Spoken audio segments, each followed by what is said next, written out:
a bit about Vicki.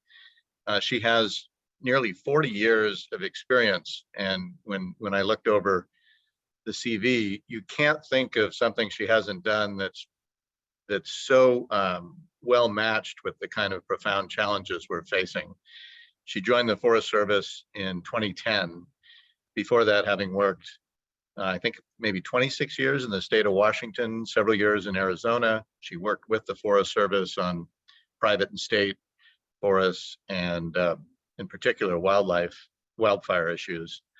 Her experience is so well matched to the challenges and some of the opportunities that I'm sure she's going to address in her keynote. I wanted to kind of introduce her as what we'd consider an early adopter of forest collaboration as a tool and as a partnership tool for the U.S. Forest Service. She recognized early and consistently that forest collaboratives working in partnership with the Forest Service could improve the pace and scale and quality of restoration and treatments, could build trust and social license, parenthesis, avoid litigation, which is so much at a premium today. I mean, building that trust face-to-face and not through social media echo chambers is so important and under-recognized through our forest collaborative work. And of course, with her assistance and help, Region 6 has been particularly successful in winning CFLRP awards. If you indulge me for just a second, what sounds like a departure, I hope I'll bring back, but I think it really speaks to the opportunity Vicki presents for everybody. A lot of us see forest collaboratives as a new business and governance model. But if you follow the analogy to new business model, all new businesses as not-for-profits and businesses both think about how to scale, how to achieve scale to maximize the impact of what they're working on. Well, for scale in a new business, and we consider forest collaboratives a relatively new business, we need early adopters. You're the early adopters. All the folks on this call are early adopters. We consider Chief Vicki Christiansen an early adopter. She provides an extraordinary and I believe very unique opportunity to achieve scale. She leads a workforce of roughly 25,000 full-time employees on nearly 200 million acres of national forest land. So there's no better definition of scale than those two numbers.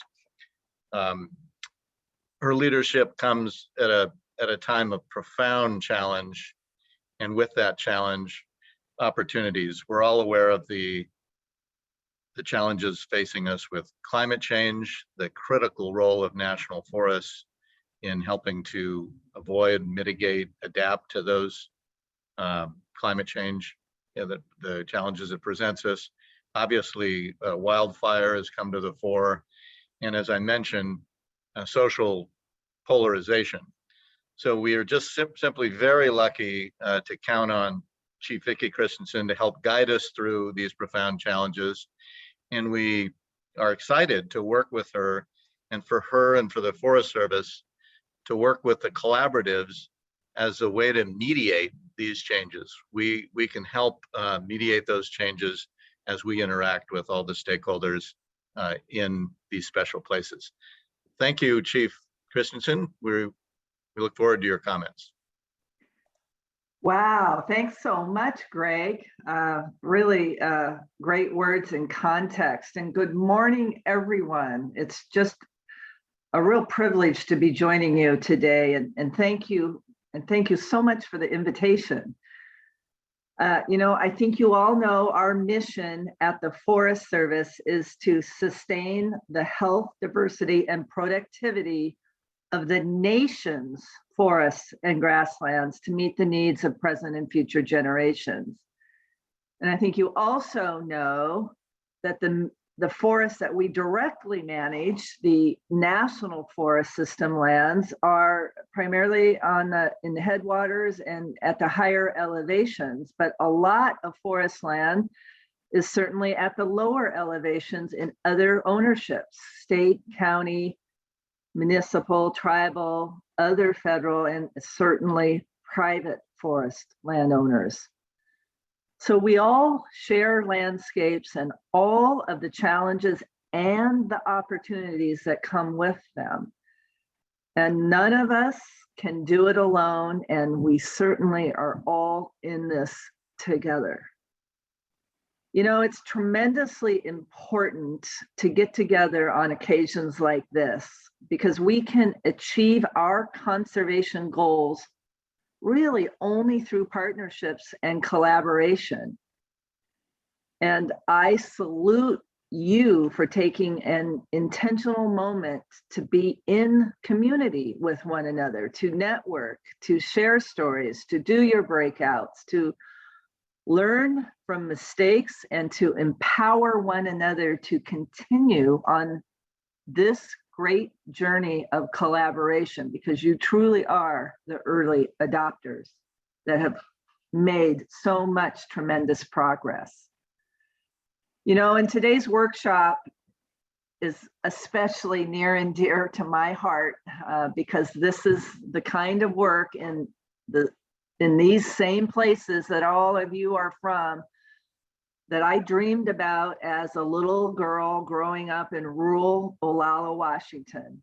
I played outside on our small 10-acre family forest, wandering through the Douglas fir and the western red cedar, counting the salmon that spawned in our creek, and falling in love with the landscapes of the Pacific Northwest. We're all from somewhere, and I'm from the great Pacific Northwest where you all are working so hard. And certainly in my journey, and since those days, I've seen time and time again that there's no better path forward than the path we all walk together. You know, from starting as a wildland firefighter to being a reforestation tech, to state forester, to Forest Service chief, I've learned to value the interdependence of all things, people and nature, communities and colleagues, the past, the present, and the future. And this is the 20th anniversary of formal agreements between the Forest Service and Sustainable Northwest. And I want to take a moment to commend each and every one of you for affirming our interdependence, our dedication to conservation and to service. And I commend you for working day by day and year by year to harness the power of our shared values so we can accomplish our shared goals across our shared landscapes. You know, in 2021, the Forest Service celebrated its 116th birthday. Not looking too bad, right? And while we're no longer using typewriters or working horses, riding horses to work every day, the Forest Service mission has remained unchanged. It's a bedrock foundation for us, though the decades of policy have changed. Last year, our mission was the lodestar that helped us work through multiple crises all at once. A global pandemic, economic uncertainty, a great awakening around racial injustice, and horrendous wildfires, and so much more. And like you, I remember those catastrophic wildfires on Labor Day weekend last year. The orange skies filled with choking smoke. And like you, I still feel the devastating loss of community members, the loss of so many local livelihoods, cherished natural areas, beloved family recreation spots, and traditional gathering places. You know, we currently estimate the recovery cost just for the basic infrastructure on the National Forest System alone will exceed $100 million. That doesn't include any of the recovery of the landscapes. And I'm sure each of you can imagine everything we could accomplish if we use that same funding for prescribed fires, for beaver dam analogs, for small diameter thinning, and the kinds of work to improve forested landscapes. Last week, I testified before Congress that 2020 should be a wake-up call for us. It needs to be a paradigm shift, that the 2020 fire year should galvanize each of us to seek solutions that rise to the scale of the challenges we face, not just today, but tomorrow, for our kids and our grandkids as well. We cannot continue to live like this. And as I look out over this virtual room today, each of you represents collaboratives dedicated to creating a better future, a future with sustainable, resilient local economies, shared stewardship of the natural resources we all depend on, empowerment of all voices and all communities. For more than 20 years, Northwest has proved that collaboratively is to achieve healthy, resilient forest ecosystems that deliver the full range of ecological, social, and economic benefits that people need. And it's really time to double down on that knowledge, skill, and diversity. Specifically, we've learned over the course of the coronavirus pandemic just how valuable our national economy can be. And working through partnerships, the Forest Service is poised to help the economic recovery. And as you know, the pandemic has shown how much Americans value their birthright to use and enjoy their public lands. Spending associated with recreational use of the national forest system contributes over $12 billion to the national economy each year.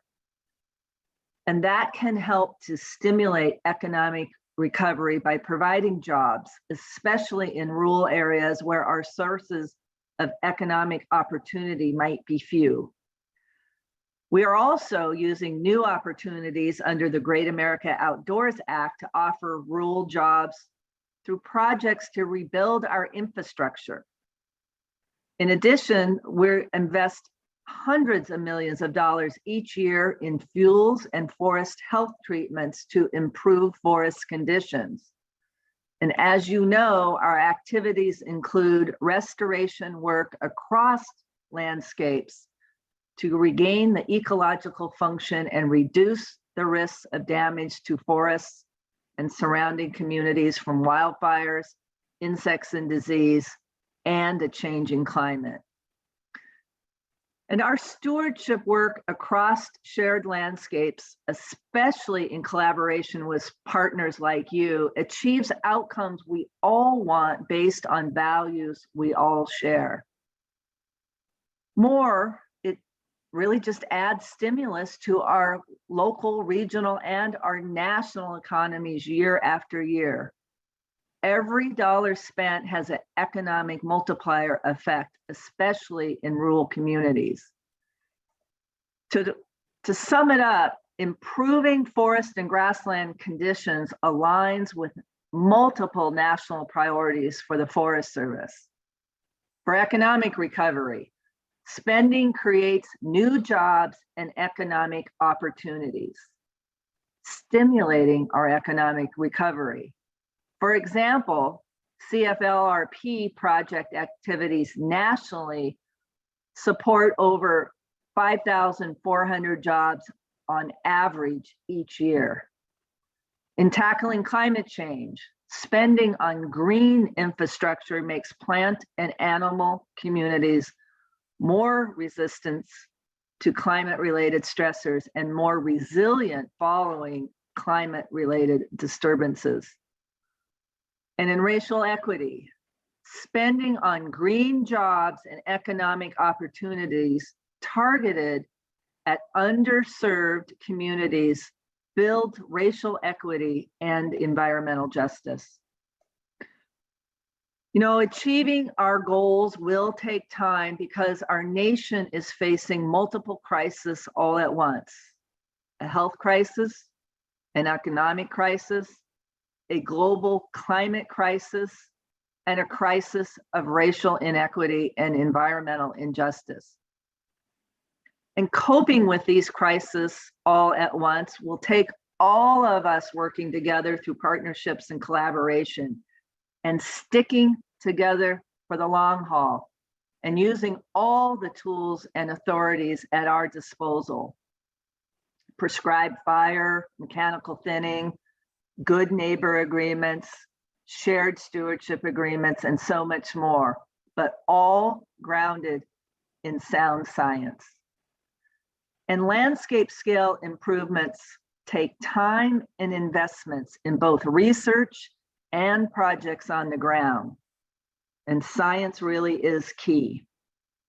We've learned through our state-of-the-art fireshed science and that restoring healthy, resilient ecosystems on just 40% of a landscape can prevent devastating outcomes on up to 80% of the same landscape. When we don't need to treat every acre, we can be strategic about where to place our treatments and how to leverage our NEPA-ready projects. Time and again, we've seen how a large landscape focus and collaborative investments gives us the social license we need to experiment and think big in achieving meaningful restoration outcomes at scale. And you know better than anyone, by combining resources and achieving economies of scale, collaborative landscape scale forest restoration projects work. They are working in the Pacific Northwest and elsewhere. But we also know that things don't always go as planned. Even back in 1983, as a state reforestation technician working to replant areas devastated by Mount St. Helens, I knew that things didn't always go as planned. We were chartering new territory, and we didn't always get it right. Nor has the Forest Service always gotten it right in our 116-year history. That's why part of our code and commitments at the Forest Service is learning from our mistakes. In those moments we don't get it right, we must learn from our mistakes. We choose to grow and adapt. And in land management, growing and adapting means monitoring our adaptive management. And one of the greatest highlights of collaboration, a success story not often told enough, might be multi-party monitoring. It's how we can all own what is working, learn from what is not, and together choose to change course.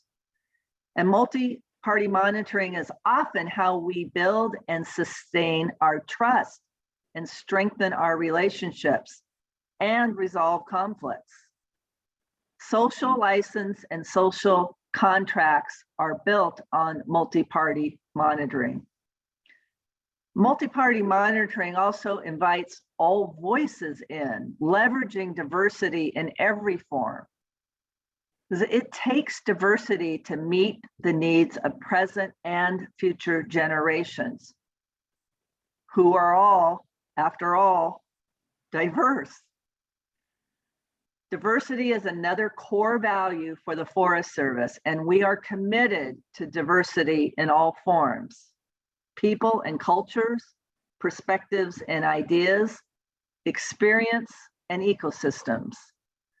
And our mission is grounded in connecting people to the land and to one another, no matter who they are, including people from every community and all walks of life. So in closing, we can do this, folks.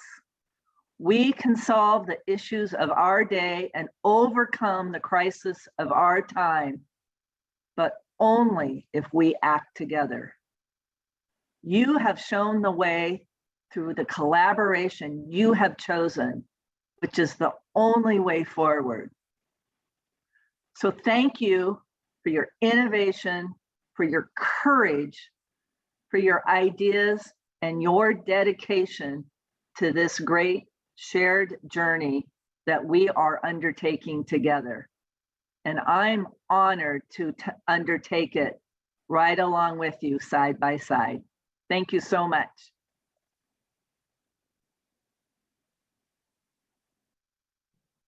Thank you so much. I would now like to open this up for some questions. The chat box is restricted to the host now, just to me. So take a moment, type in your questions, and we'll return to this in just a second. I'll let everyone type their questions.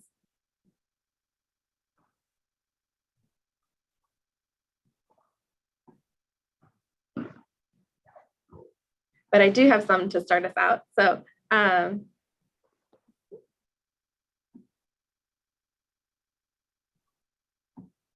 so here we are. Could you provide, so you spoke to CFLRP, and I'm wondering if you could provide some insight on the future of that program and if you have any updates on funding. The future of CFLRP and updates of funding, was that it? Yep. Sure. You know, this is how we have to approach things. We're part of a large federal family under administration that submits a budget, and then it goes to Congress for deliberation of the policy. And the biggest policy is the funding of our work. I think you all basically know all that, right? So what we need to do is show that we can get good work done and we can create outcomes. And I mean the bigger we. That's how we get funding, folks. Because funding, you have to get status in the family for even your own family to ask for additional funding, and then it goes between both chambers of Congress for the deliberations. So what I can say about CFLRP is it's proven itself to really being in the leading edge of how we bring collaborative work to bear in getting work done on the ground. Pacific Northwest is certainly a leader in CFLRP, and I would attest because you had such a strong collaborative framework and networks to start out since the 10 years of the Collaborative Forest Landscape Restoration Program. So with that, I have great hopes that there will be increased funding for CFLRP, so we can make the prioritization of the critical landscapes that have the collaborative networks, that have the economic engine and the ecological and the social frameworks to be targeted about treating 40% of those landscapes where we can get at least over 80% protection of devastating outcomes. So I think everything is lined up, and I have good hope for continued and increased funding for CFLRP. Thank you.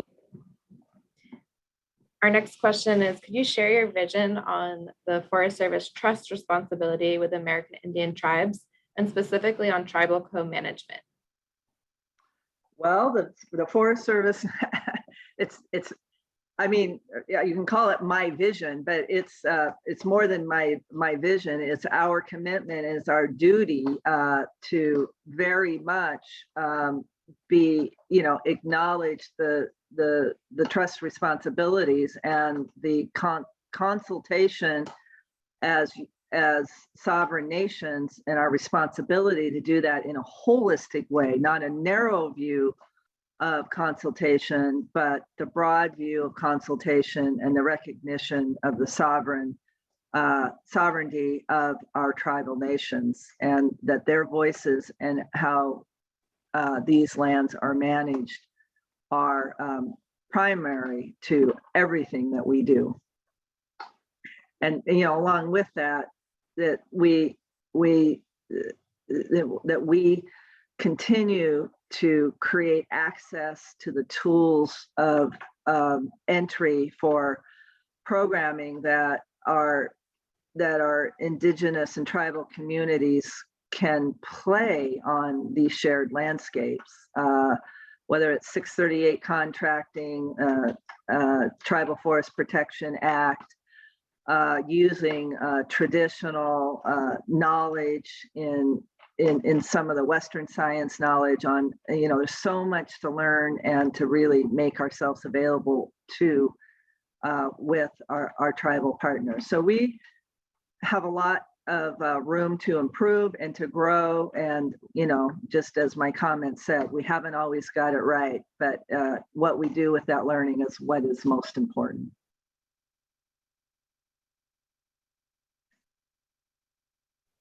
Thank you. All right, next question.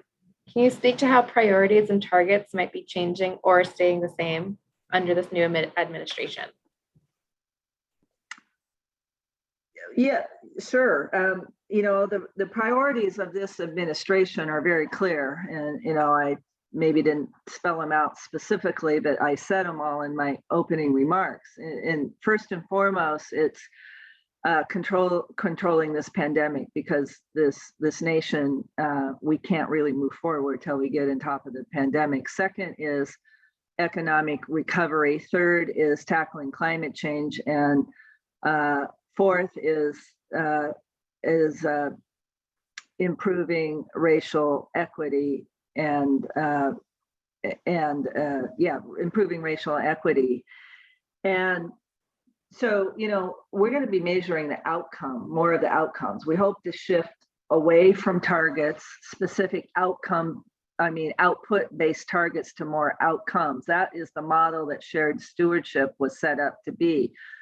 We look at what outcomes need to be created in different landscapes with different communities, and that we're going to, we always have to be accountable to something, but that we base them on benchmarks based in science of what kind of outcomes we can create.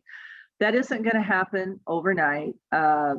There will still be outputs that will go along with those outcomes, but that's the framework. That's phase 2 of shared stewardship, and a lot of you are giving voice to what these outcome-based measures can be, that we can go to the administration and Congress and really say,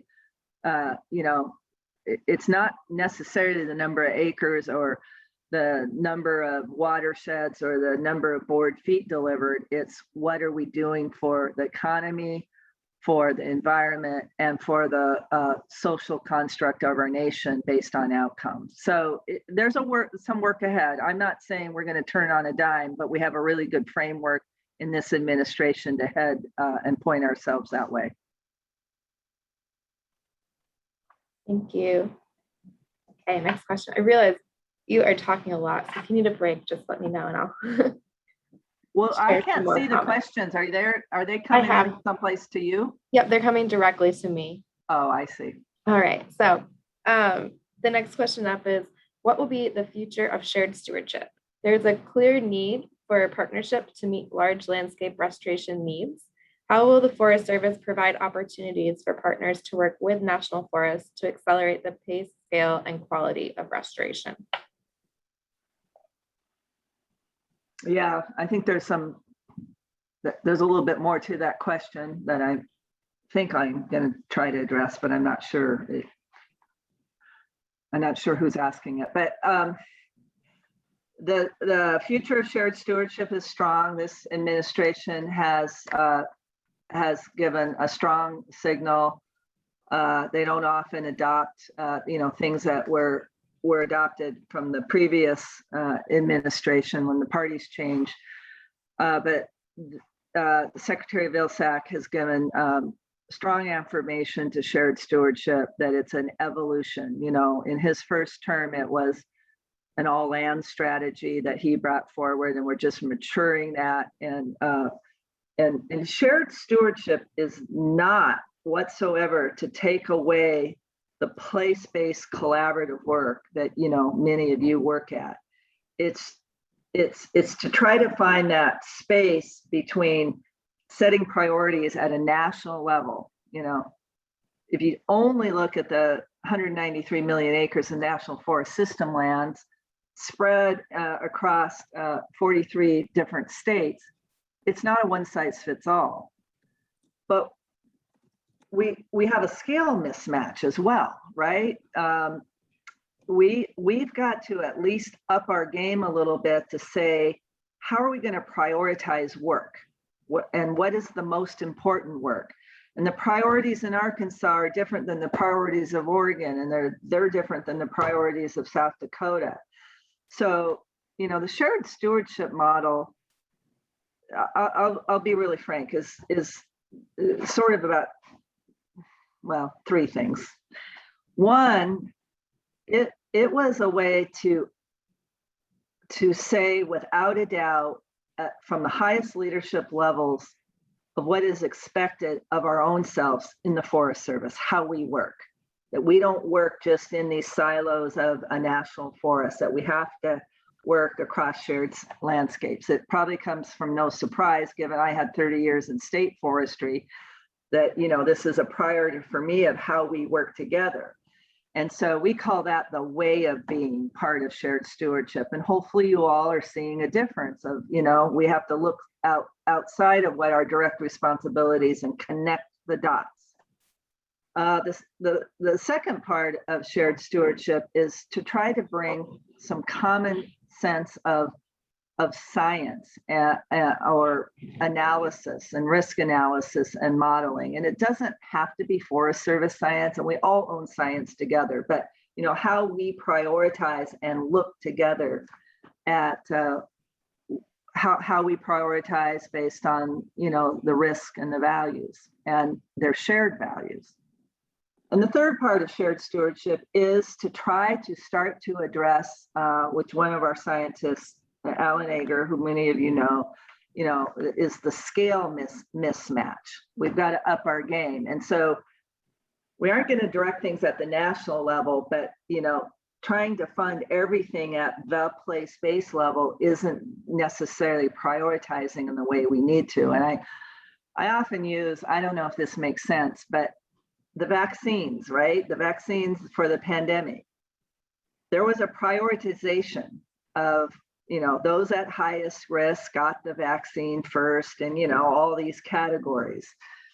And, you know, some may not have agreed with it, but, you know, you knew what the construct was. You had to start where the highest risk was and you work your way down. And shared stewardship is about when we get additional funding, where we invest it to make a difference. It isn't to, you know, make winners and losers. It's to continue the important work everyone's doing, but as we are upping our game, we have to show that we're going to prioritize, like the vaccines were. We're going to schedule winners. We're going to get, you know, these 15 landscapes are scheduled first, and then these 15 landscapes or whatever. That's the idea about scenario investment planning. So I sort of wandered. I don't know if I got to the question really, but I'll see if they want to come back and ask more. Sure. All right, so our next question, and I'm going to combine two questions here. They're along the same page. Is there any potential that the Pacific Northwest particularly could play in storing carbon as part of the nation's climate strategy? And how do you think that Biden's big climate commitments will affect Forest Service management, particularly in fire-prone forests? Particularly in fire-prone forests? Yes. Oh boy. Well, of course, the Pacific Northwest will play a big role. You know, 14%. The forests of this nation, you know, when you average all of them out, they offset 14% of the carbon dioxide emitted in this nation, and there's room for for, we could increase that by another 50% if we do more work on restoration and resiliency of our forests, and get, we have a backlog on reforestation needs, and in the private sector there's areas for all of that.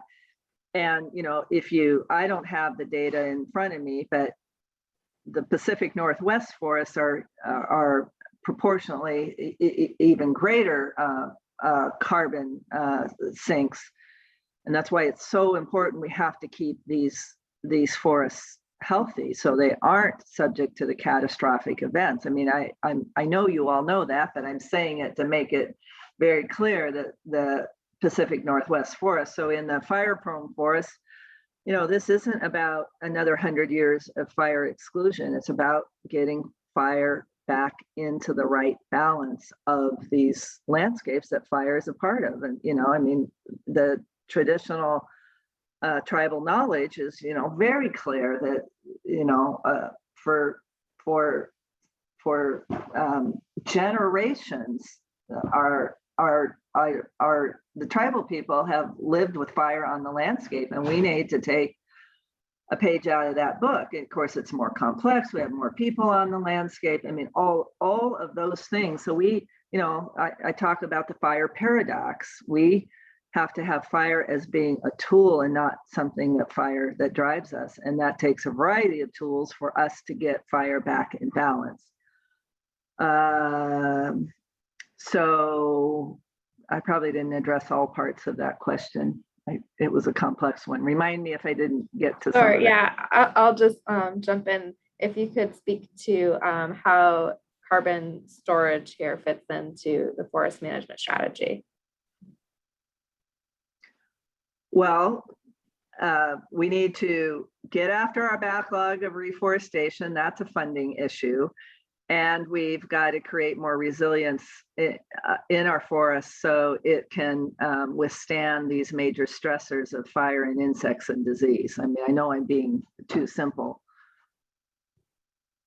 Was there more to that one? No, sorry, that was a big question. All right, so our next question will be from Sarah. She really appreciates your comments on multi-party monitoring and the critical role it takes in building social license, trust, and good management goals. Do you think that funding monitoring on Forest Service lands is an appropriate use of GNA program revenue? Well, I'm going to say sure. What our attorneys will say based on the construct of the law, I don't have a good answer, but I think there's a pathway to get there, and our folks can certainly sort that out. You bet. Great. So the Forest Service workforce is rapidly aging, and there'll be significant turnover in the coming years. Andy asks, what changes is the agency prepared to make so that new hires are expected and empowered to embrace collaborative approaches and build lasting relationships with partners? Yeah. We're working hard on our, we have a framework of being we've adopted contemporary agency core values, and it's called, our framework is called being a values-based, purpose-driven, and relationship-focused organization, or this is who we are. And there's several things that are in this body of work, and we can't just name it and write a little book and say, so therefore we are. It has to steep deep into our systems, our processes, our structures, our awards, and our acumen, and our people. So, we've clearly identified that hiring for only technical skills is not sustainable for the agency. And don't get me wrong, the technical skills that people bring are very important. I'm not negating those, but the relationship-based skills are co-equally important. And we have this thing we call the relationship loop, and if we have to have on balance the transactions and the relationships. And so as we hire people, if you equate transaction to technical and the ability to actually be in relationship to be inclusive, to invite voices that are different of yours. Those are all the things in our systems and structures and our performance measures of our people that we're working on. And I'm not saying we have it all right, and you're not going to see, in a 12-month cycle, a turnover, but we're acutely aware of the work that is underway and we're committed to, and that means the quality of the experience of our workforce as well. So the experience externally with partners and the experience, internally of a workforce that is valued, respected, and feels safe, and everyone's voice matters. I could go for a long time on that, but yeah, we're on a journey, and we'd love for you to tell us how we're doing, the good, the bad, and the indifferent. So this isn't specifically about Forest Service staff, but Phil asked, currently the phrase green jobs, most people immediately think of renewable energy. How do we get ecosystem restoration and green infrastructure recognized as green jobs? Well, I think you start from the first part of the question about green infrastructure. We call it gray infrastructure and green infrastructure. And with green infrastructure, I think the question comes from a specific vantage point that maybe I'm not picking up. But if we get investments in green infrastructure, we're going to get green jobs. I think there's a little bit more to that question. And so not to take away from gray infrastructure, but green infrastructure can often be so much more, or have an important place in the sustainability and the climate goals that is so important in this administration. So, all the work that we have to do to show that investments in the land and investments in the land not only create the resiliency, but they create economic viability, and certainly for these rural economies that don't have as much diversification as sometimes the urban communities do. Great. And so one last question here. How will Forest Service staffing constraints and budget modernization ensure the Forest Service has the human capacity it takes to build and maintain robust partnerships and collaboration that we need to do in order to do landscape scale work? Yeah, well, I wish I could see the questions, I could retain them better, but I got the budget modernization. What was the first part of that question? Sure, I can repeat it. Sorry, I've restricted the chat to me so that I can facilitate these questions here. It does make it hard when I can't send them to you. One more time, Woodley. How will Forest Service staffing constraints and budget modernization ensure that the Forest Service has the human capacity it takes to build and maintain the robust partnerships and collaboration we need to do landscape scale work? Yeah, there's a lot in that question, and I'm not sure what the code is for staffing constraints. But we have, I'll just say it, we have limited resources for the amount of work and expectations of us, right?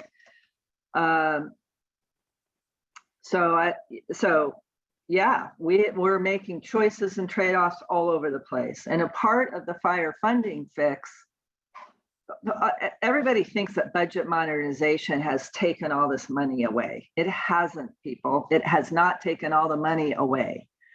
There's two collision courses happening. We had what most people would consider a savings account. That's the prior year funds, and a pretty decent part of our trust funds that get paid back for the local units.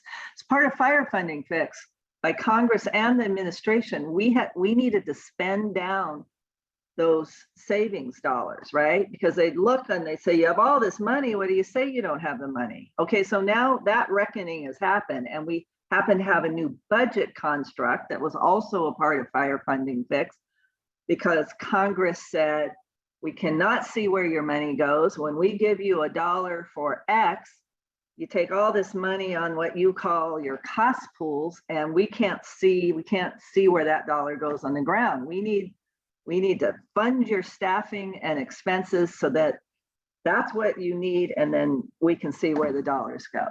Whether you like it or not, that was, that's what has come with the fire funding fix, which has stabilized our deep decline. I know we have not yet realized the increases, but if you're paying attention to the budget blueprint that came out, there was a good signals there, folks, for the 2022 budget.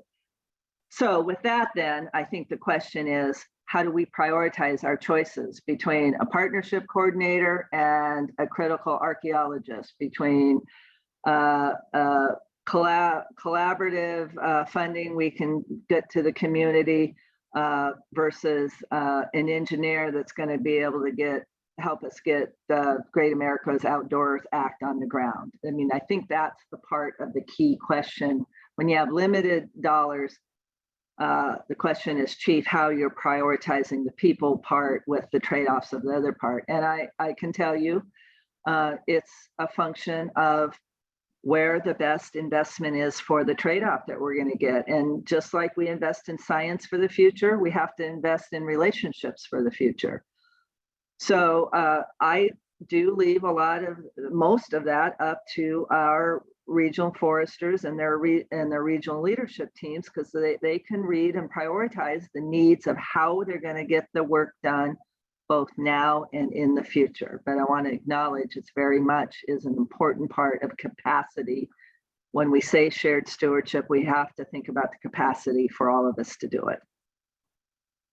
Thank you so much. And I know some of these questions were complex and it's hard to do this remotely. We do wish we were all together in person, but I appreciate you sticking with me as I navigate these questions. So that was our last question from the audience for today. And I would love to allow you, if you have any parting thoughts for the group, I'd welcome you to share them with us. Otherwise, thank you so much for joining us. Well, it's hard to I don't see very many people, but Here we go. I see a bunch of names. So I just really want to thank each and every one of you. In the end, it's the relationships. It's the relationships that really, really matter. I see Nils Christopherson on there, and Nils was visiting his dad, which is just a couple blocks from my house. So I think it was just this Saturday, Nils. We had coffee on my patio in COVID safe way and got caught up. It's those kinds of relationships that really matter because the policies and all the work that we do cannot stay interconnected sustainably unless we build the relationships. I just really commend all of you for, even in the time of COVID, for getting around this virtual table and to do the frank talk. It's not all happy talk. I know that. The frank talk that has to happen, and the relationship building as well, because the future is really is dependent on our collective interdependence. So again, thank you for the work you do. And thanks for turning on some cameras, folks. Good to see a lot of good faces out there. If your camera's not on, feel free to take a moment here and turn it on. It's great to see everyone all at once. There we go. Awesome. And I see a lot of our Forest Service folks out there too. Thank you all. Thank you.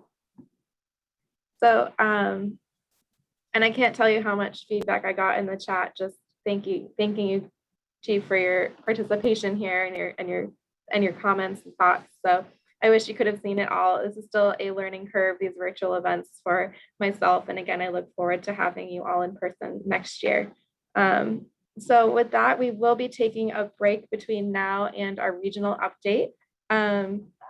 Please return here at, let's say 11:10 or so, back here for a regional update with Oregon Department of Forestry, Washington Department of Natural Resources, and the regional office here in Portland.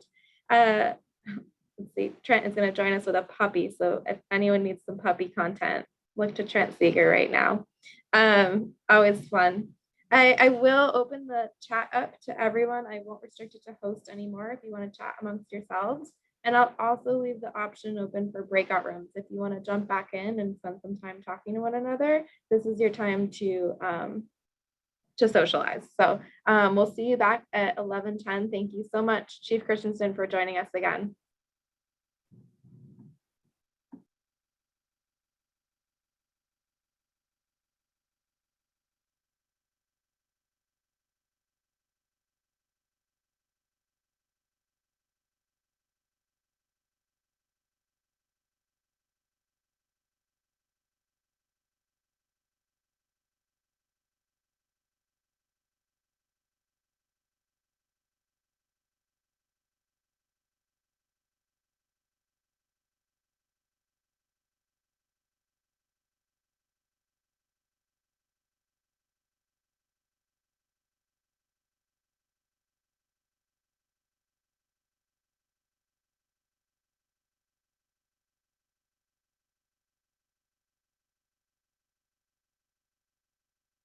Forest Service Pacific Northwest region.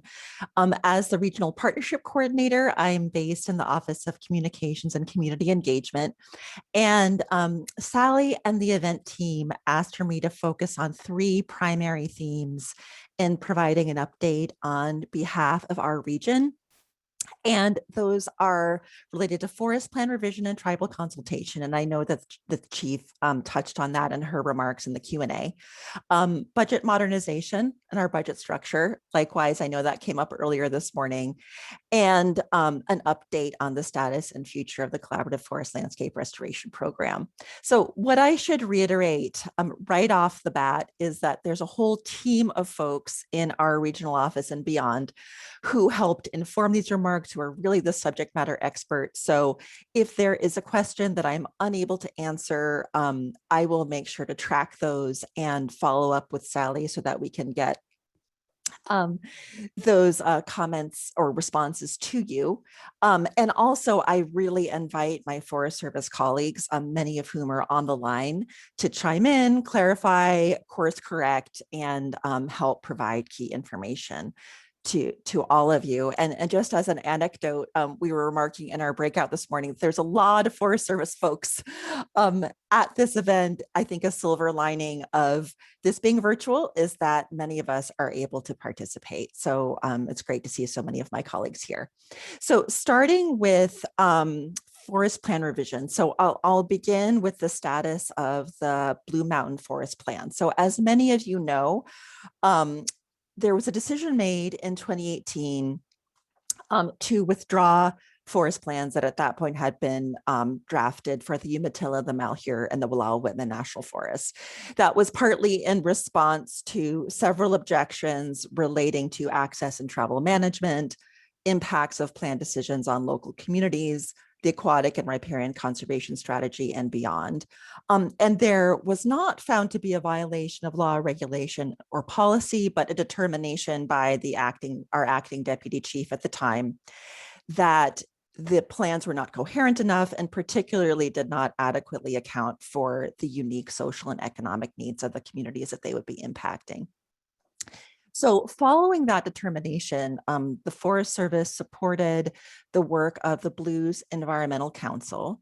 So this was established in November of 2019 and is comprised of federal, state, local, and tribal government entities to help build mutual understanding and some common desired future conditions that could inform the planning process. And this entity is both facilitated and overseen by the National Policy Consensus Center at Portland State.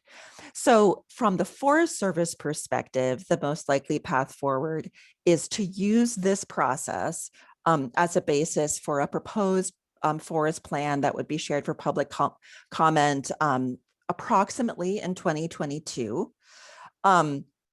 And then alternatives would be established following that public comment in conjunction with the release of a draft environmental impact statement in roughly 2023.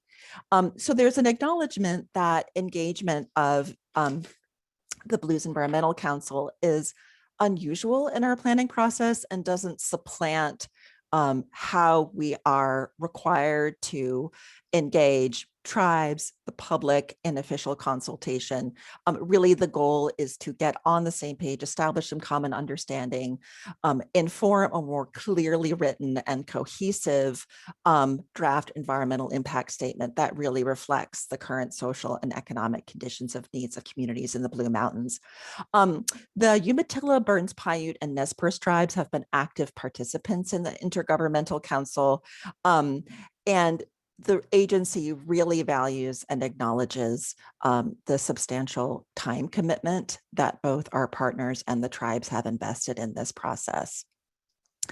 So moving on now to the Northwest Forest Plan. So again, this is something that many of you are aware of, are informing, are engaged in very actively. So in a nutshell, a lot of us see how social, economic, and ecological conditions have changed significantly since the Northwest Forest Plan was established. And so the Pacific Northwest and Southwest regions started convening listening sessions in 2015 to gather public feedback on issues of concern, given all of those changes, ranging from local values and economics, fire risk, timber and forest products, recreation, water quality, and watershed health. And themes established from those listening sessions were used to help inform the establishment of a team that's shared across the two regions to support plan revisions specifically in the Northwest Forest Plan area. And there's members of that team on this call, so I invite their input in the discussion. And that team released a bioregional assessment of the affected forest last year.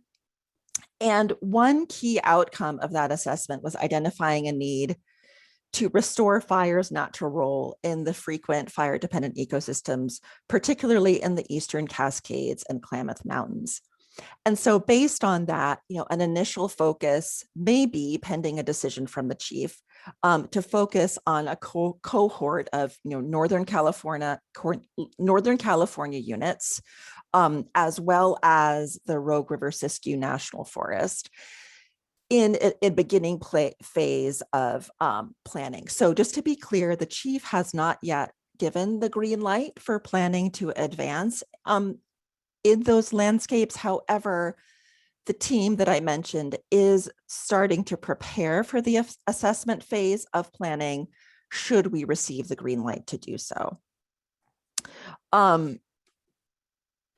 So now I see I'm about halfway through my time, so I'll pivot to our new budget structure. So the chief alluded to this, great questions about it. And so I'll be brief and I'll try to focus on details in terms of like program management and implementation. So changes to our budget structure came about following a determination made by the House and Senate appropriation subcommittees on the Interior and the Environment. And so we were directed to change our budget structure beginning this fiscal year.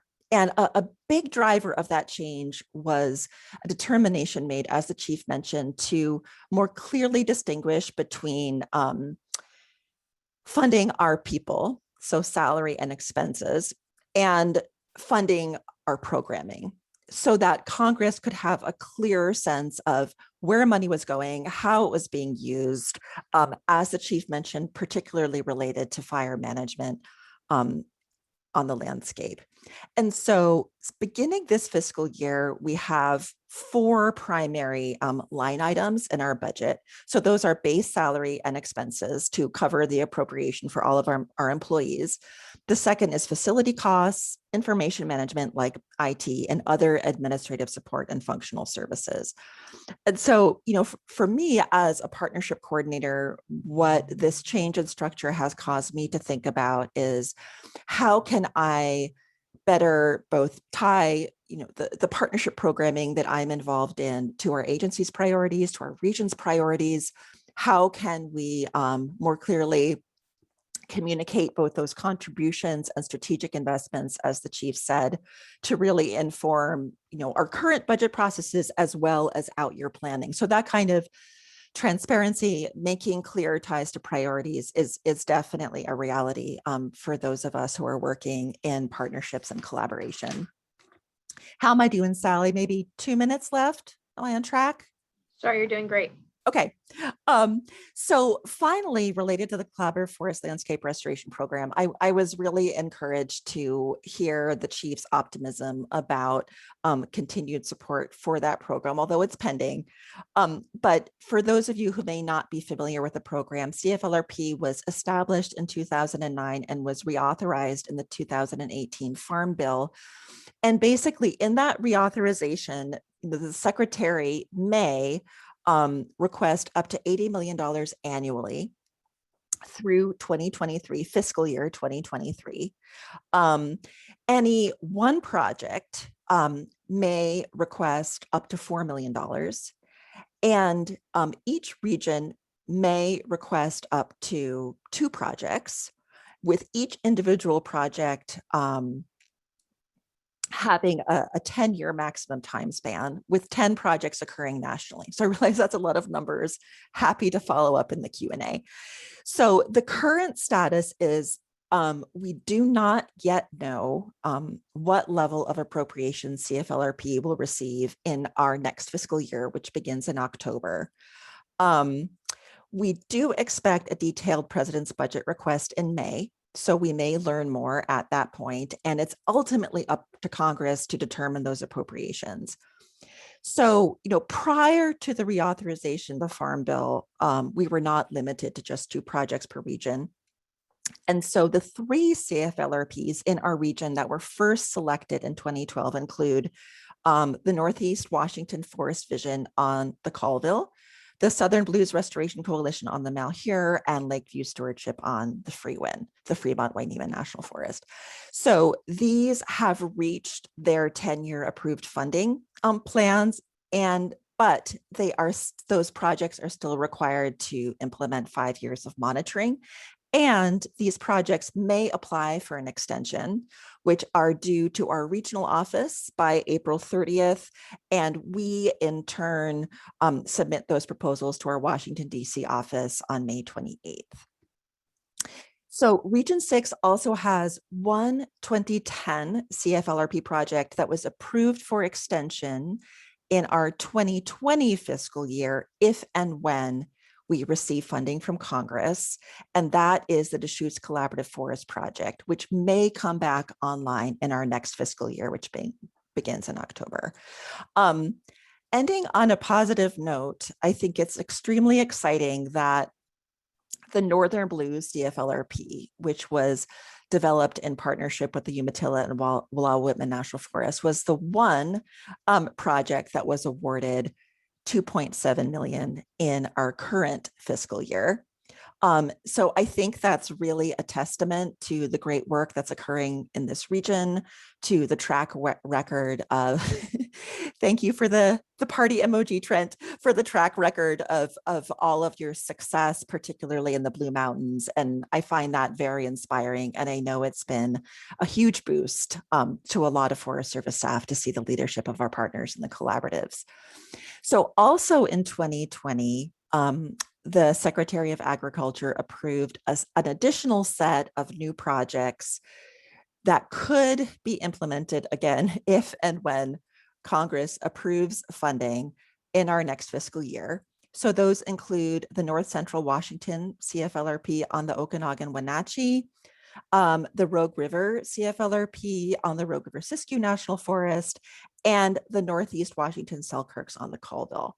So there is some bright spots on the horizon despite these really challenging years. And I wondered if the chief might reference this in her remarks, but I think it's very timely that all of your success in partnerships and collaboration has been elevated, not only in decisions around CFLRP, but also the really exciting New York Times article by Nicholas Kristof that came out in April, just featuring the great work that's occurred in the Blue Mountains through collaboration, and really the inspiration that we can all take from that as we do face a really polarized time in our country, and how many of you have worked to build bridges, to come to common understanding, to identify shared values. And so I also wanted to applaud all of you for that national, international recognition.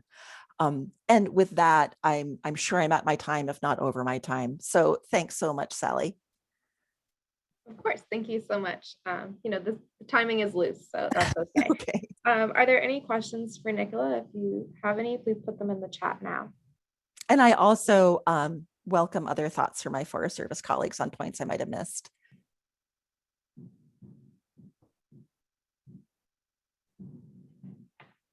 We'll give everyone a second to type in their thoughts. And I think we'll have a group discussion at the end as well. Is that We right, will, Sally? yeah. Okay. Okay.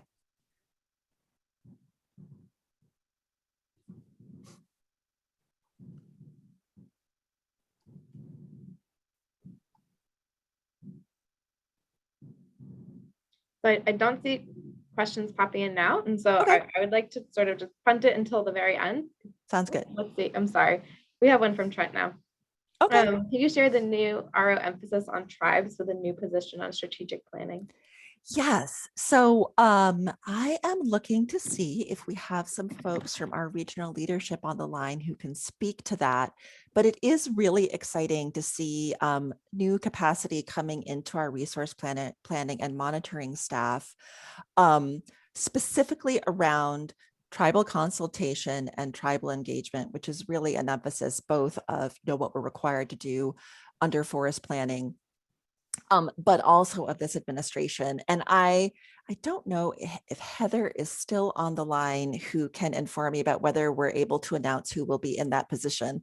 But I was consulting with them before this call, and there's some great discussions underway about how our existing staff that's tasked with serving as a liaison to the tribes can gain additional capacity through leadership and resource planning and monitoring around both engagement in the entire planning process, as well as formal consultation, both as our plans reach the draft EIS stage, as well as individual project activities.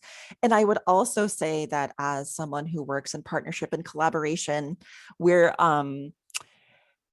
we are thinking about how to integrate those goals around tribal engagement, diversity, equity, and inclusion, environmental justice in all of our work. So it's not just a standalone effort that our specialists and leads are charged with implementing. It's something that we're trying to think about in all of our programs. And so, for example, many of the projects that I am working on that relate to innovative financing for restoration are thinking about how can we specifically integrate the needs of tribes in those actions, as well as project implementation.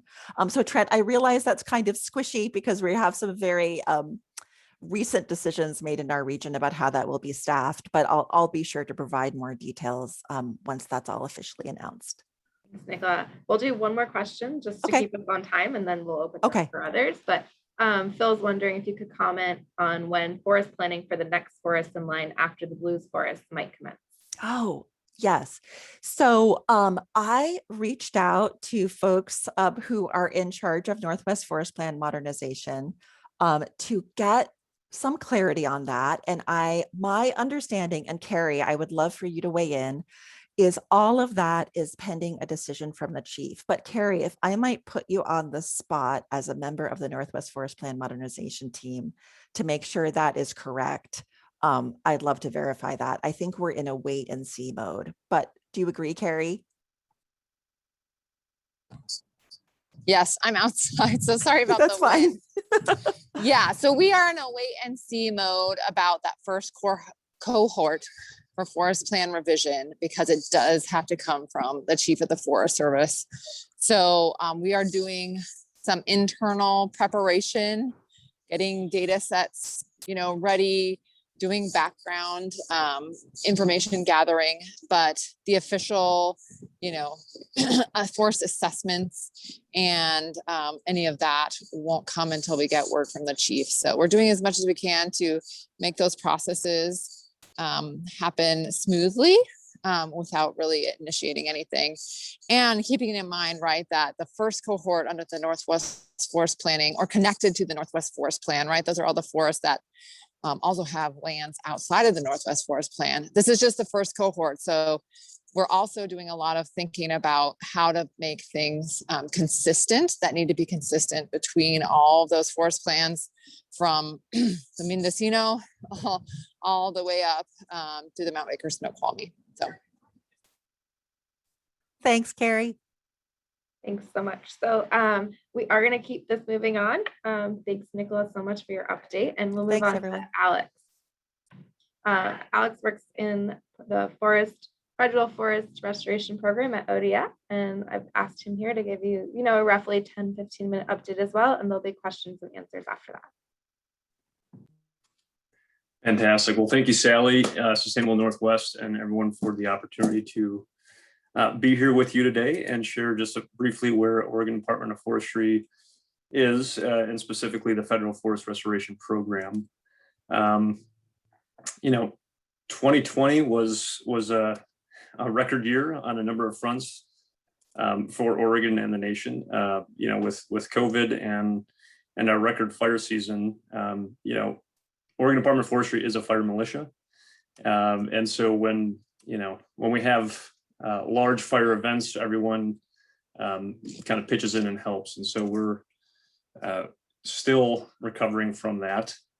But the mission of the Federal Forest Restoration Program is, I love the mission. It's to accelerate the pace, scale, and quality of forest restoration to increase the resilience of Oregon's federal forests in a manner that leverages collaborative efforts and contributes to the long-term vitality of regional economies and rural communities. And to that end, our collaborative efforts have really been grounded in the Collaborative Capacity Grant, which is through OWEB, and many of you are familiar with, as well as the TAS, which is a technical assistance and science support grants. Combined, those were roughly in 1920 fiscal year was roughly 22% of our state funded budget. And so moving forward, we're looking at that ratio being the same, but we don't quite know what our state funded budget is going to be for this next biennium.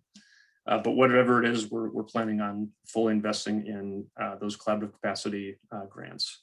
Another 20% went to planning assistance and categorical exclusion. And so this is NEPA type planning work directed by the Forest Service and many of you. And so that was another 20%. And if you put those two together, that's roughly 45% of ODF's state allocated budget for Federal Forest Restoration Program. Some of you may have heard in 2021, there was an emergency legislative allocation to the Partnership and Planning Program and the Federal Forest Restoration Program, where $5 million was allocated predominantly to implementation of wildfire mitigation in a shared stewardship manner. Over 50% of those funds went to outside agencies outside of ODF. So that included forest collaboratives, watershed councils, public and private organizations, including counties and nonprofit organizations. And so if you look at those two, roughly 50% of our funding, that's not written in policy, but we are constantly trying to invest as much as we can into the collaborative effort, knowing that that's where a lot of good work happens. Spawning from the 2020 wildfire season, specifically the Labor Day fires, we've seen a substantial interest, public, private, and in the legislative session this year regarding forest management in Oregon. On average, ODF tracks 5 to 10 bills per legislative session that impact the way they do business. This year, we were up to 56. And so that's been a significant workload that we've been working through. And some of those bills currently still on the floor do directly impact G&A. One is 2795, which if passed would increase ODF's federal spending authority for G&A related projects in the Federal Forest Restoration Program. All right, and then the other thing that I'd like to just kind of tie in with that is this idea that wildfire, our approach to wildfire is evolving rapidly. A lot of these bills have to do with forest management as it relates to wildfire. And there's some key takeaways that many of you are probably aware of. A lot of them can be found in the 2019 Governor's Council on Wildfire Response report that was published 2 years ago. But where we're headed, I think, is going to be an increased importance on mapping, prioritization, and science-based investments as they relate to wildfire mitigation. The role of urban and community forests and their connection to the broader landscape is going to continue to increase as we move forward. And demonstrating collaborative planning and implementation will continue to be a driving criteria for grant funding insofar as the partnership and planning program can make that determination. As an agency, or at least as a program, we recognize the need for continued improvements in collaboration and the difference between collaboration and collaborative governance. And to get there, there's rules, policies, monitoring, and accountability metrics that are needed, some of which we weren't able to get to due to the challenging last year that we had. To define these across agencies, programs, land ownerships, and management objectives is challenging. And for us, the real challenge is how do we address those without becoming top heavy? The last thing we want to do is change this to a top-down approach. But in developing those metrics and policies, there's a fine line there that we're continuously trying to navigate. And I'm a forester, and I geek out on forestry related science and all that stuff. And one of my favorite classes in college was tree physiology, and how different tree species would determine resource allocation was just fascinating. And I think there's a lesson to be learned there in the Federal Forest Restoration Program, and that there's trade-offs between slow incremental growth of, say, a hemlock and the rapid response of a birch. And one thing that dominant late cereal tree species have in common is slow incremental growth is their mode for getting into the canopy, but they have the capability of rapid growth when a gap opens up. And so, to the extent that we can, we're attempting to grow slowly, thoughtfully, and of course with the partners, because we can't do it alone. We definitely don't want to do it alone, and we're relatively young. The G&A Farm Bill in 2013 came up. In 2016, the program really started in earnest. The Shared Stewardship Memorandum of Understanding with the governor was in 2019 with federal agencies, including NRCS, BLM, Forest Service, and then the Governor's Council on Wildfire report, which does give some really good outline steps on how we get there, just came out in the last 2 years. And so as we continue to define and navigate where we're going, we just wanted to say thank you for your partnership and support. Can't do it without you. Definitely don't want to do it without you. And we're looking forward to defining that framework for collaborative governance in Oregon with you all. And I've got other numbers for you if you'd like, but that's my update there. So. Thank you so much, Alex. All right, so we will do the same thing. We'll have questions for Alex. Please put them in the chat and we'll make sure that they get to him. In the meantime, Alex, I know, so you are interim right now, and I'm wondering if you could speak to whether or not you'll know about permanency of positions at FFRP. Absolutely. So with the e-board funding, there was some temporary positions that were associated with that. So our HR is working through those requests currently, in addition to all the other ongoing positions. I believe the Federal Forest Program lead is slated to be posted here in June. And then, of course, whatever comes from the legislative session may be accompanied with some new positions as well. So that's where we're at currently. All right, here's a longer question. Here we go. So do you know what the anticipated state general fund support level for FFR this biennium is, and how much lower it is than last biennium? A little cost comparison there. That's a great question. So the governor's recommended budget is really all we have to go on at this point, which it was a little interesting that the state general fund was about, I want to say in the ballpark of 900,000 less, which the governor's budget compensated for by recommending an additional 900,000 in federal funding authorization. And so that's theoretically, we still have the same funding authority, but state general funds were reduced a little bit. I have a feeling that that's going, that's not set in stone yet. And so we'll have to wait to see, I think, until June to really have a better idea of where this is. 2795 also called for an increase in federal funding authority. And so, how that all works out in ways and means is yet to be seen. Thanks, Alex.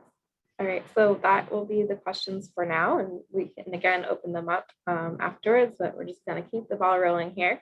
All right, so we have next up will be Tara Rentz with Washington Department of Natural Resources. Thank you so much for joining us today, Tara.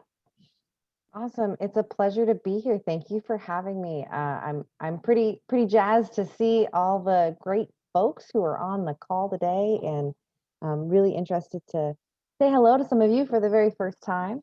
My name's Tara Rentz. I'm with the Washington Department of Natural Resources, and I am our Forest Health and Resiliency Division Manager here at DNR. So a number of you have worked with my predecessor, Julie Sackett, in previous years, and we're familiar with her. And I came in here to DNR back in August. So this has been my world in these little tiny boxes. So it's great to meet you in your tiny little boxes.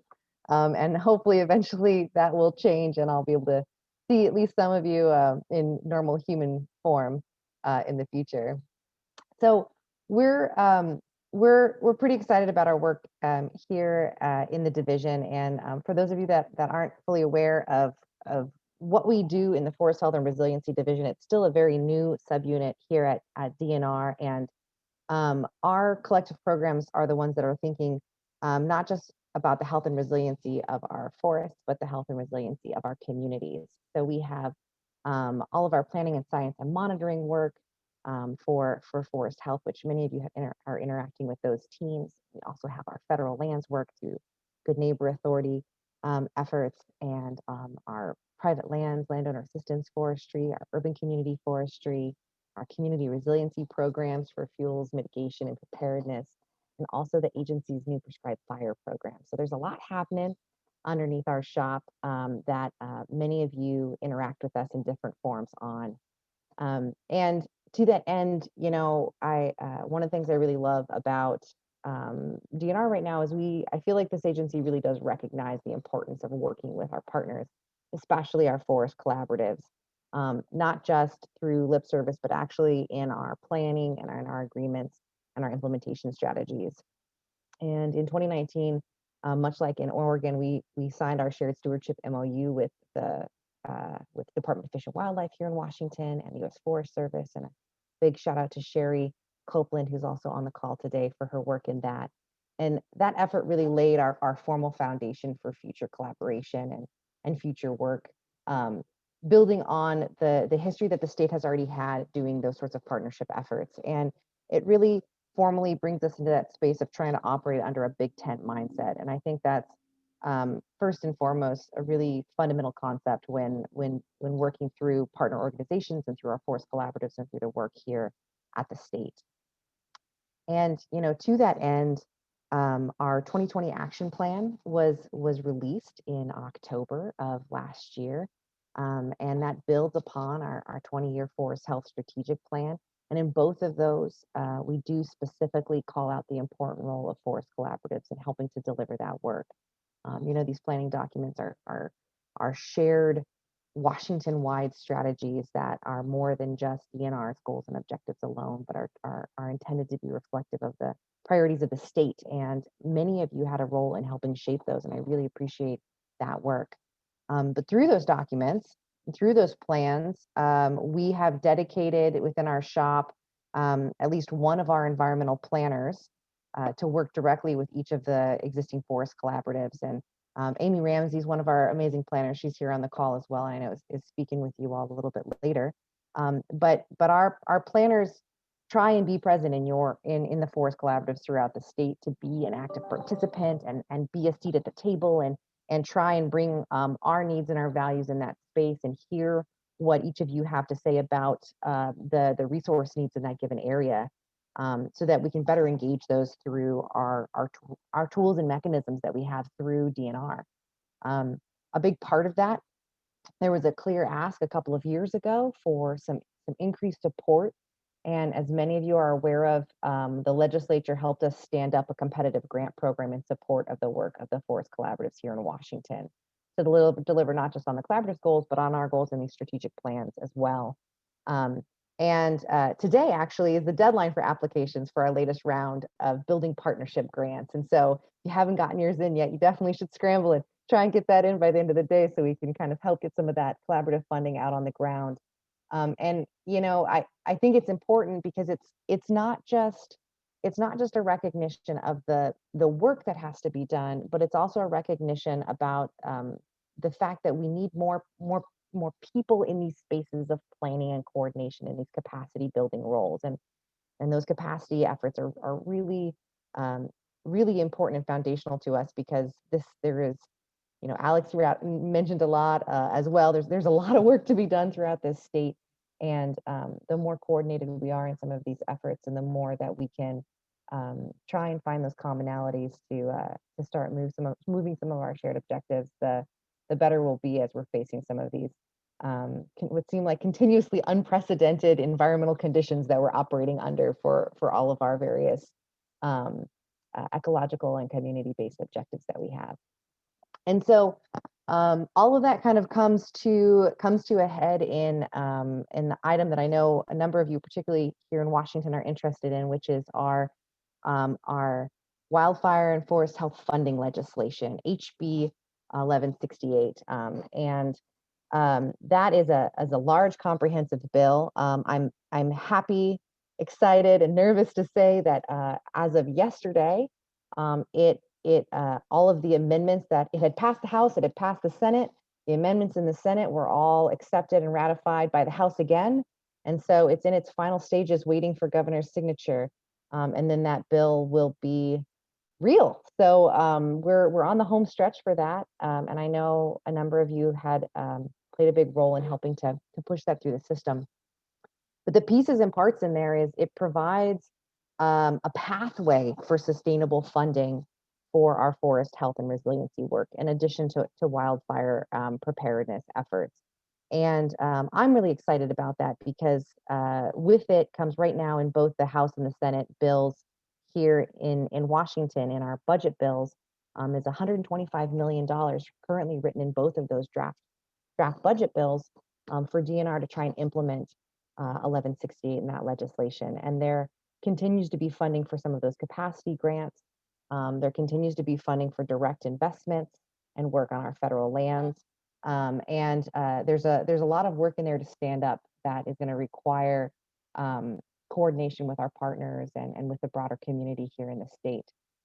And to that end, it's important to note that we're not waiting on that legislation to start our planning. So we've already been working on our list of shovel-ready projects, and our planners have been reaching out to a number of you.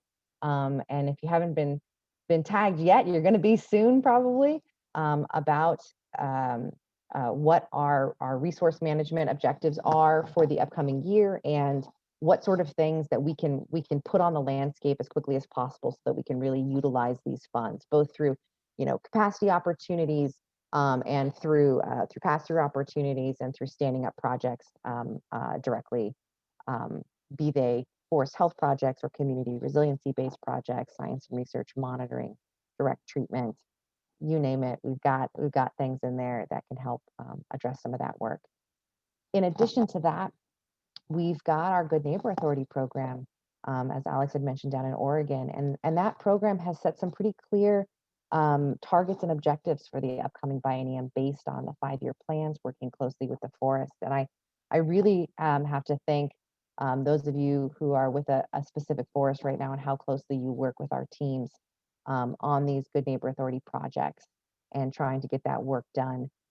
there's additional funding in that 1168 bill to help with some of those projects, bringing in some engineering staff, helping with some watershed level enhancement projects and other things where we haven't quite generated the revenue alone on that forest to be able to do some of those big restoration projects, but knowing that we need to stand some of that work up. So there's more resources coming in that space as well too. And we're working really hard as this is a new program, as Alex noted, in Oregon, Washington's just the same. And we're really trying to figure out, we're really trying to work intentionally here in DNR to try and better connect our GNA work on federal lands with all of our federal lands planning. And so our environmental planners are starting to work more closely with our Good Neighbor Authority staff so that we can bring in the input from the collaboratives and from our other partners doing that work around these forests to help influence what our priorities are as we're starting to identify work needs throughout those spaces. So really excited about that. And we've seen great outcomes from the investments that you all have already made and our partnerships with this community here. We've stood together against challenges to landscape scale restoration projects like in the Mettel Valley and on the Okanagan-Wenatchee Forest.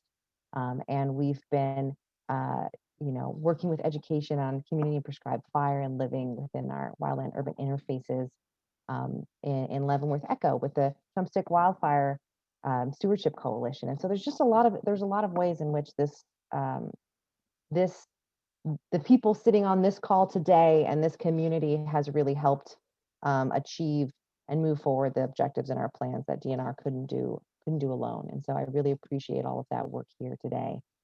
We've got a lot of big issues in front of us and a lot of work to get done. And I think the more opportunities we have for these sorts of workshops and collaboration and conversations, the more opportunities we have to identify those spaces where we have agreement and consensus and can move things off the list together to make space for those other kind of sticky issues and places where we have a little bit more challenges and need to dedicate that time. So I appreciate everyone's support as we've been moving through these big funding bills. And I really appreciate all your patience as we learn to stand up these big funding bills and figure out how to put all this stuff on the ground in a good way that includes everybody in that process. So I'm excited to answer any questions that you all might have about that, and I'm really excited to see where this next session takes us with things. So thank you. Thank you, Tara, so much. We already have a question in the chat here, so we'll just dive right in. Will there be funding and an opportunity to expand projects to forests that have not yet had them, or the capacity to implement them? You had mentioned additional funding to existing GMA programs. Yes, so in Washington, the only forest that we have that is not a GMA forest is down in Umatilla. I know our staff are working with the forest down there, trying to stand up projects or figure out where we can do some direct investments in those spaces. So it is our goal to try and figure out how to kind of fill in the spaces in the map. We've got forests that aren't covered by GNA and other non-national forest land that's not covered by GNA, other federal lands that are in our priority landscapes that need attention. And so, it is part of our strategy to try and figure out how to get resources in those spaces. And that's where we're going to be really leaning on the different collaborative groups in those areas to help us identify what those top burning needs really are and how we can prioritize them. Awesome, thank you. Our next question, so there's the Building Forest Partnerships grant, and then there used to be the cross boundary or the all lands, whatever titles, it changed over time. Is there any update or thoughts on if that second project related program will be offered again? Yeah, that's a really great question. We've actually been talking about that in the team internally. We're kind of trying to balance the logistics of running a grant program with the other efficiencies that some of our other funding mechanisms have. So, for example, right now, on federal lands, we've got G&A as a mechanism. We've got direct investment opportunities. We've got working through our cost share programs on private lands, which encompasses everything from an individual landowner to a land trust to, municipalities and cities and things along those lines. And so one of the things talking with my staff that has been a little bit of a lessons learned from that grant program was that it wasn't the easiest, it wasn't the most efficient and effective mechanism to get funding out on the ground to partners even for projects that needed to be done.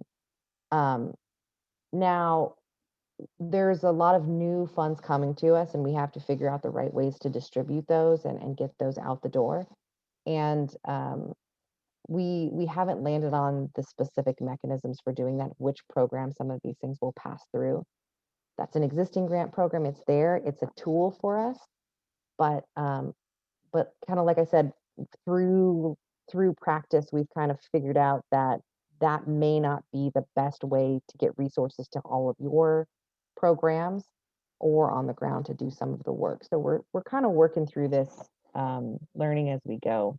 Now, that's not the most confident response to a question. I know you might want to hear that grant program is getting stood back up with real dedicated funding, but we're not quite at the space to be able to say that yet. Okay, it's just good to know.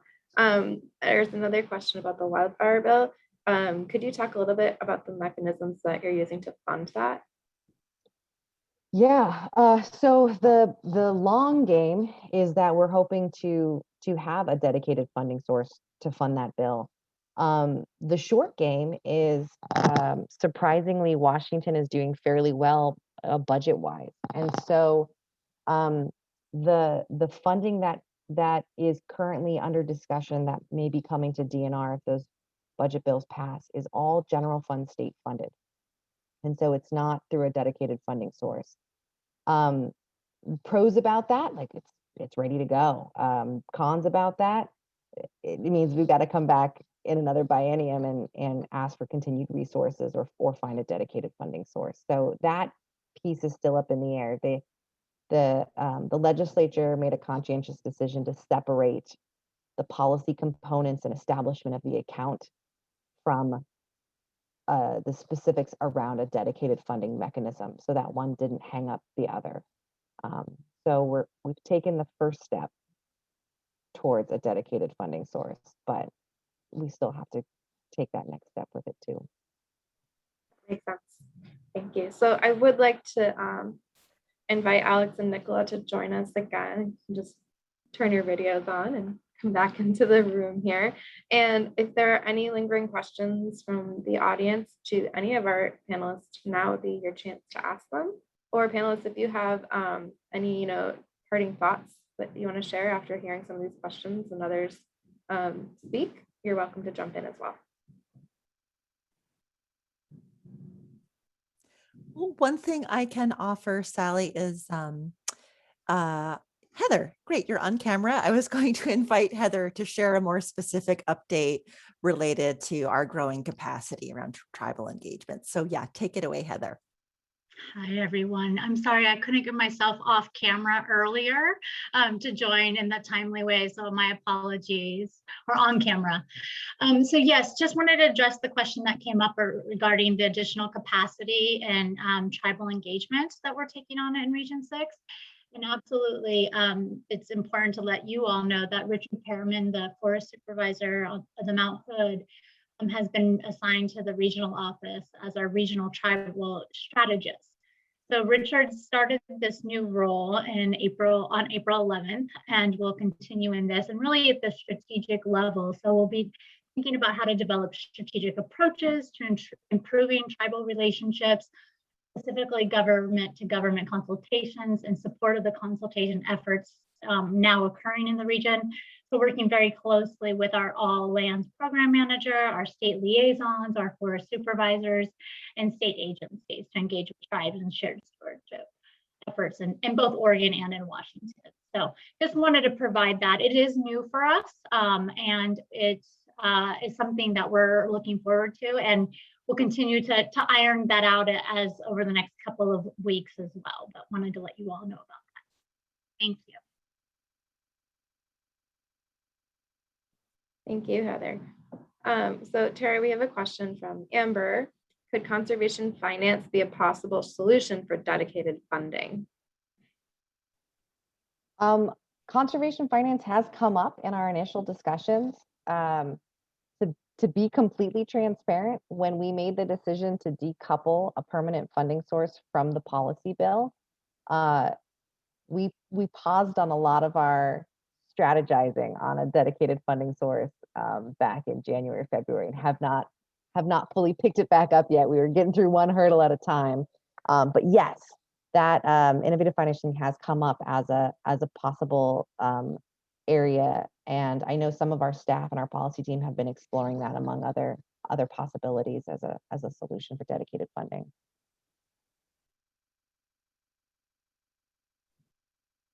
We'll give it another minute for questions, but if not, thank you guys so much for joining us and for providing this update. If you are open to it, is it okay if I share your email? So if other questions arise, people can reach out to you directly. That would be great. Absolutely. Thank you. Yeah, after this workshop today, I'll just bring it back to the larger workshop here that goes for it all. These sessions were recorded, so if you have questions or you think you remembered something, you're welcome to watch them back. You'll get an email on Monday that has the recording, the link to the recording, and bios for all of our panelists, as well as contact information. So reach out to them if you have further questions. And with that, we'll move into our lunch break. After lunch at 12:30, you're all welcome to join us again for more of that networking breakout rooms that you had earlier this morning. Again, thank you so much for participating, and we will see you back at 12:30. Thank you. Thank you. Thank you.